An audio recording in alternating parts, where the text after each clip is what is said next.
जय श्री राम दोस्तों, स्वागत है आपका हमारे चैनल पर। आज हम बात करेंगे कि शादीशुदा महिला को कौन सी 3 चीजें अपने मायके से ससुराल लेकर नहीं जानी चाहिए, जिनको ले जाने से उनका पति कंगाल हो सकता है, वह आबाद की जगह बर्बाद हो सकता है। तो दोस्तों, आज की यह वीडियो बहुत ही महत्वपूर्ण है।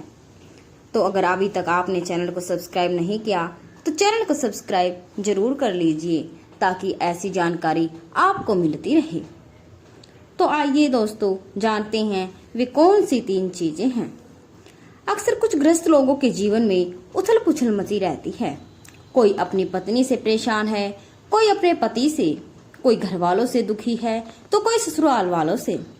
लाखों लोगों की जिंदगी में समस्याएं होती हैं। शादी के बाद किसी का जीवन स्वर्ग बन जाता है तो किसी का नरक बन जाता है। किसी के घर में रोज कलह मची रहती है तो किसी का तलाक तक हो जाता है।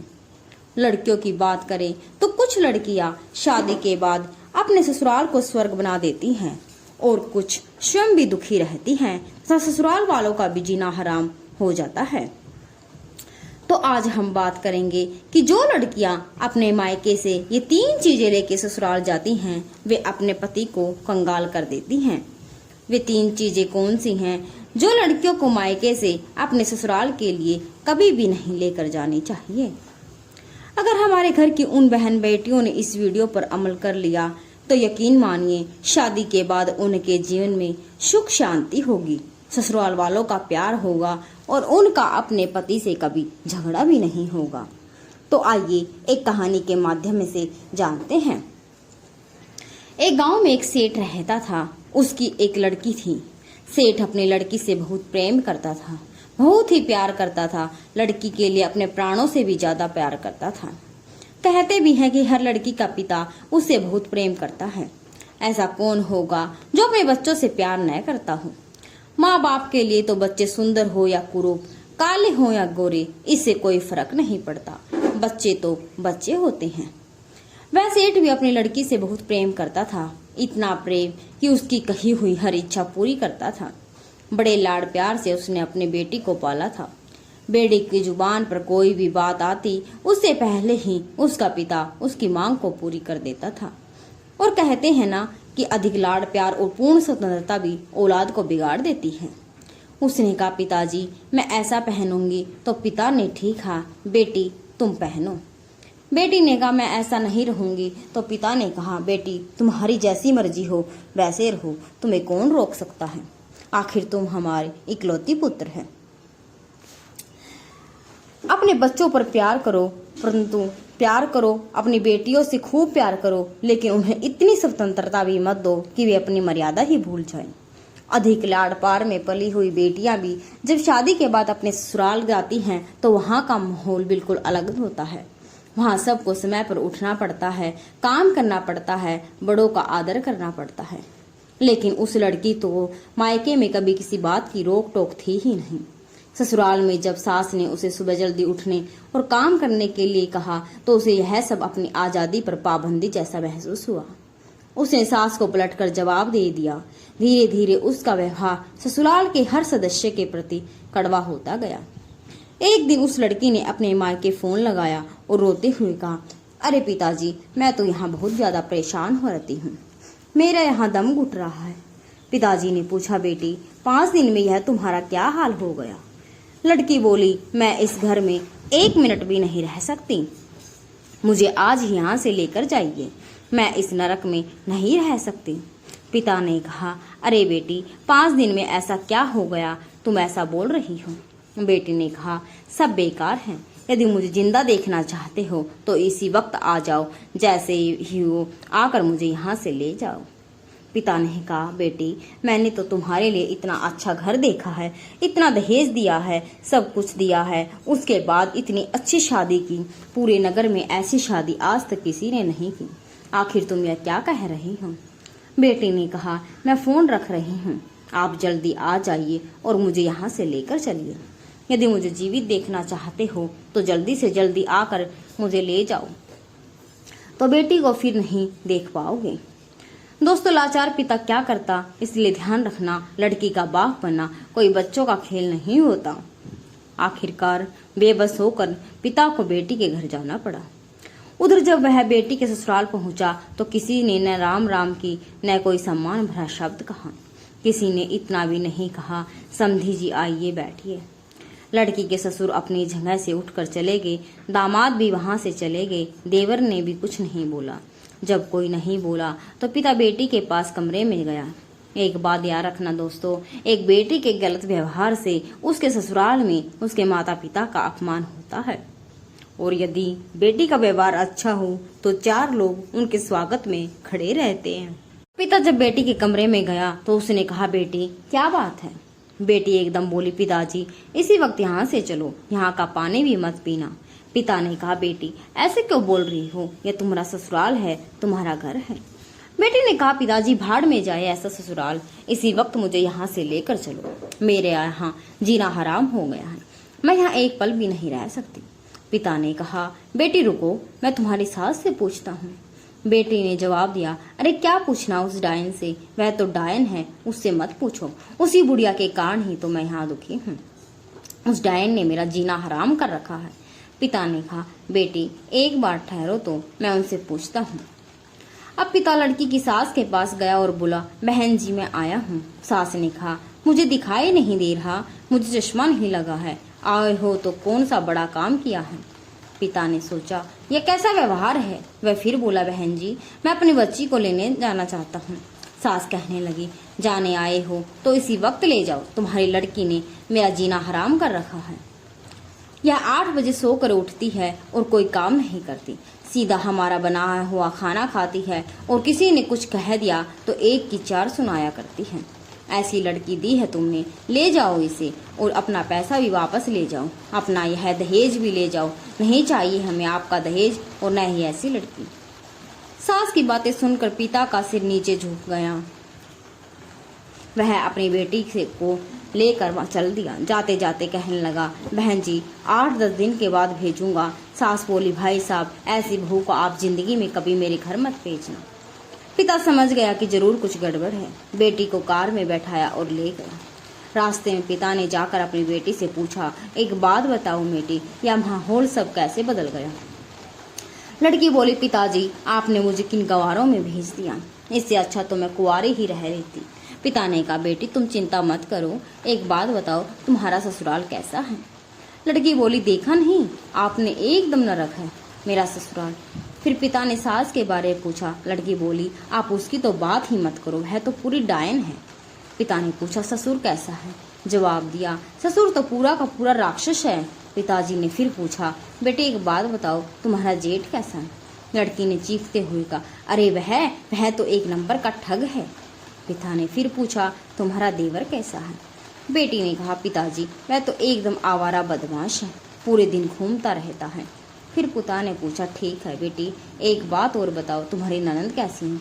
जवाब दिया, ननंद वह तो 1 नंबर की चुगलखोर है, पूरे दिन चुगली करती है, उसके जैसी लड़की तो मैंने जिंदगी में कभी नहीं देखी। पिताजी ने कहा, बेटी एक बात बताओ तेरा पति कैसा है? लड़की बोली, उसकी तो बात ही मत करो, वह तो साक्षात यमराज है। पिताजी ने सोचा कि पति यमराज है, ससुर राक्षस है, सास डायन है, देवर आवारा है, जेठ ठग है और ननंद चुगलखोर है। फिर पिता ने एक बात और पूछी, बेटी तुम्हारे पड़ोसी कैसे हैं? जवाब दिया, पड़ोसी तो एकदम लुच्चे लफंगे और बदमाश है। पिता ने सोचा, एक आदमी गलत हो सकता है, 2 आदमी गलत हो सकते हैं, लेकिन पूरा ससुराल का हर सदस्य गलत नहीं हो सकता। पिता बहुत समझदार थे। दोस्तों ध्यान रखना, लड़की के माँ बाप को बहुत समझदार होना पड़ता है। उस पिता ने कहा कि अब गड़बड़ बेटी के ससुराल में नहीं है, गड़बड़ मेरी लड़की में है। मेरी बेटी के हिसाब से एक भी आदमी अच्छा नहीं है, पूरी दुनिया ही इसके खिलाफ है, जो देखो वही इसकी बुराई कर रहा है। लड़की बोली, पिताजी अब मैं वहाँ कभी नहीं जाऊंगी उस घर में। पिता ने कहा, हाँ बेटी मत जाना उस घर में, कभी मत जाना, तेरे बाप का घर बहुत बड़ा है, आराम से यहीं रहना, अपने यहाँ किसी चीज की कोई कमी नहीं है। पिता बेटी को अपने घर बुला लाया। उधर भाभियों ने देखा कि अच्छा अब ये यहीं रहने आई है, हमारी ही छाती पर दाल डलेगी। दोस्तों याद रखना, 2-4 दिन के लिए मायके में जाओ तो भाभियां भी इज्जत करती हैं। भाभीियों ने भी वही किया जो 2-4 दिन तक अपनी ननद की इज्जत से खातिरदारी की। उसी के बाद जब पता चला कि यह यहीं रहेगी तो उसके हाथ में झाड़ू पोछा पकड़ा दिया और कहने लगी, बहुत होगी खातिरदारी, अब यहाँ रहना है तो काम भी करना पड़ेगा। लड़की ने कहा, अरे भाभी, तुम तो मुझे इतना प्यार करती थी, अब ये कैसी बातें कर रही हो। भाभी ने कहा, करती थी, लेकिन तौर तरीके से रहोगी तभी प्यार करेंगे। अब तो तू ससुराल छोड़कर आ गई है और यहीं रहेगी हमारी छाती पर दाल दलने। भाभीियों का कड़ा जवाब सुनकर लड़की सोचने लगी, अरे अब तो भाभीियों का स्वभाव भी बदल गया। दोस्तों याद रखना, लड़की अगर ज्यादा पीहर में रहेगी तो इज्जत सम्मान तो वैसे भी खत्म हो ही जाएगा। लड़की की शान तो पीहर से डोली उठने और ससुराल से अर्थी उठने में होती है। जब 2 महीने हो गए अपने घर रहते हुए, अब तो मोहल्ले वालों को भी परेशानी होने लगी। साथ ही लड़कियां सोचने लगी, यह तो काफी दिनों से यहाँ रह रही है, इसका पति इसे क्यों नहीं लेने आया। यह बात सच है कि बेटी अपने बाप के घर रहती है, लेकिन पड़ोसियों को पेट दुखने लगता है। सहेलियां मिलती तो पूछती, कैसे घूम रही हो, जीजा जी लेने नहीं आए क्या। उसने कहा, सत्यानाश हो उस जीजा का, वो मुझे न ससुराल में रहने दे रहा है और न पीहर में रहने दे रहा है। जहाँ जाओ, शादी में जाओ, पार्टी में जाओ, हर कोई पूछने लगता है, जीजा जी लेने नहीं आए, छोड़ दिया क्या। अब तो उनकी बातें सुनकर लड़की परेशान हो गई। उसने कहा, अरे यहाँ जीना तो और भी हराम हो गया, मैं तो आसमान से गिरी और खजूर पर अटक गई। यह मोहल्ले वाले नहीं जीने देते, इनको बड़ी परेशानी हो जाती है। क्यों नहीं जा रही हो, क्या बात है, क्या लड़ाई झगड़ा हो गया है। मंदिरों में औरतें इकट्ठी होकर चर्चा करने लगी कि फलाने शेठ की लड़की ससुराल नहीं जाने लगती, उसके पति ने उसे छोड़ दिया, हमें तो पहले से ही मालूम था, यह तो ऐसे ही है, यह कहीं भी रहने वाली नहीं है। धीरे धीरे जब लड़की ने ये बातें सुनी तो वह परेशान हो गई और उसने कहा, यहाँ तो मेरा जीना हराम हो गया है। 2 महीने में ही उसका जीना दुर्लभ हो गया। एक दिन वह बड़ी उदास बैठी हुई थी। पिता ने देखा कि मेरी लड़की उदास बैठी है। जब वह अपनी बेटी को ज्यादा दुखी देखा तो कहने लगा, बेटी क्या बात है। बेटी ने कहा, पिताजी, मेरा ससुराल तो बिल्कुल नरक है और यहाँ शादी के बाद जब मैं आई हूँ तो मेरी इज्जत ही मिट्टी में मिल गई है। जिसे देखो मुझे शक की निगाहों से देखता है, जिससे बात करो उसका पहला प्रश्न यही होता है कि जीजाजी कहाँ हैं। अब जीजाजी ने तो मेरा जीना ही हराम कर दिया, इससे अच्छा तो पिताजी मेरी शादी ही ना होती। दोस्तों याद रखना, यदि मोहल्ले वाले टोकते हैं, समाज टोकता है तो यह बुरी बात नहीं है। ऐसे ही टोका करो, क्योंकि हाथ के टोकने से किसी का घर उजड़ने से बच जाएगा। लड़की अब बहुत दुखी थी। पिता ने पूछा, बेटी एक काम करोगी। लड़की बोली, क्या पिताजी। पिता बोले, अपने नगर में एक महाराज जी पधारे हैं, बड़े पहुँचे हुए संत हैं, मैंने तेरी चर्चा उनसे की थी। बेटी ने पूछा, तो क्या बोले महाराज जी। पिता बोले, पहले मेरी बात शांति से सुनो। उन्होंने मुझे एक मंत्र दिया है, यदि उस मंत्र की साधना करो और उसका 6 महीने तक जप करो तो तेरा ससुराल तेरी मुट्ठी में आ जाएगा। बेटी ने कहा, पिताजी यदि वो चाहती है तो सब कुछ उसके अधीन हो, ससुराल में उसका राज हो, वह महारानी बन जाए, सब लोग उसके इशारे पर काम करें, बस उसे ससुराल का राजपाट चाहिए था और कुछ नहीं। वह चाहती थी कि घर की चाबी उसके पास रहे, घर की मालकिन बने कर रहे, किसी के अनुशासन में ना रहना पड़े। पिता ने कहा, बेटी 6 महीने में तेरे ससुराल का पूरा वातावरण बदल जाएगा, तो ससुराल जाना चाहेगी। उसने कहा, पिताजी यदि ऐसा हो जाएगा तो मैं क्यों नहीं जाना चाहूँगी, क्या मेरे जाने से सब कुछ मेरी मुट्ठी में आ जाएगा। पिता ने कहा, हाँ बेटी, सब कुछ तेरी मुट्ठी में होगा, तेरा पति तेरे आगे पीछे घूमेगा, सास तेरे पैर छुएगी। बेटी ने कहा, क्या पिताजी, वास्तव में मेरी सास मेरे पैर छुएगी। अरे मैं तो ऐसा ही ससुराल चाहती हूँ। पिता ने कहा, बेटी सब कुछ ठीक हो जाएगा, लेकिन महाराज जी ने कहा है इस मंत्र का जप करना होगा। बेटी ने जवाब दिया, पिताजी देखो यह मंत्र मुझे याद तो नहीं होगा और कायम और काम हो तो बताइए। पिता ने कहा, ठीक है बेटी, मंत्र का जप मैं कर लूंगा, लेकिन साधना तुझे करनी पड़ेगी, फिर देखना तुरंत प्रभाव पड़ेगा। लड़की पूछने लगी, पिताजी मुझे क्या साधना करनी है। पिता ने जवाब दिया, साधना तो बस इतनी करनी है कि 6 महीने तक किसी को कोई जवाब नहीं देना, 6 महीने तक किसी से कुछ नहीं बोलना। 6 महीने तक तुम्हें चुपचाप ईमानदारी से घर का सारा काम करना है। क्या तुम इस काम के लिए तैयार हो? बेटी ने कहा, पिताजी मैं तैयार हूँ, बस 6 महीने की ही तो बात है।